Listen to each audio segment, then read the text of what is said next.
All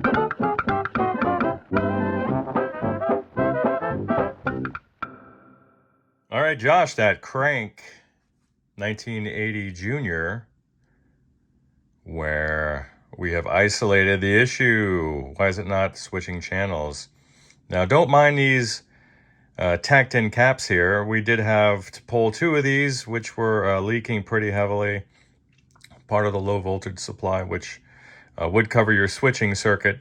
But your 5-volt regulator here is intaking 6.x volts DC and outputting 4.9 volts DC. Nice and healthy. It's not that guy. It's actually this guy. Let me zoom on in. This is an old school style video. There's nothing fancy here. Too much work to do. So I went ahead and ordered this guy. Once I have this board out, I'll go ahead and remove all the corrosion from this grounding plane here. It's pretty abysmal, to be honest with you. Same thing with these two dudes right here. I'm going to go ahead and change out these filter caps, which aren't too nice, to be quite honest with you.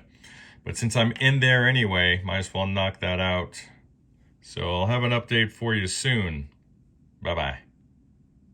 And something else of interest for you guys out there. So vertically stacked array of jacks for the foot switch and input. And then when I was removing the nut from the retaining nut from the control panel face, this fell out. That's because these pins actually slide into those little sockets there. So that's another place to clean, isn't it? Interesting. And here's that control panel grounding plane with the A board removed.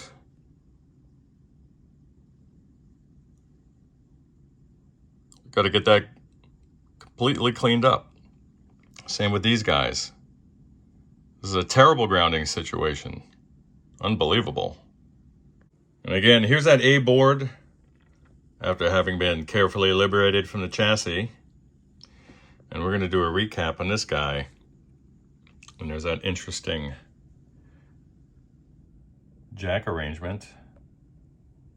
Corrosion. So this little relay here is going to go bye-bye. The 5-volt regulator is still good to go. And then this is going to be an incredibly delicate operation. You can see how absolutely minimal the trace material is. And the solder pads are damn near non-existent. So I'll reinforce where I can. Obviously have to retension and clean these sockets. Look at these guys, just wide open. Not too many chances you have to do that on these old ceramics, so we'll be very gentle, and we'll get an update once the parts roll in. This little picker here. Petting the dog is one of the most relaxing things you can possibly do. It releases a hormone called oxytocin, which reduces stress. Also, it lowers your heart rate and it lowers your blood pressure. Plus, people who pet their dogs are 5 times more likely to live longer than people who just have cats.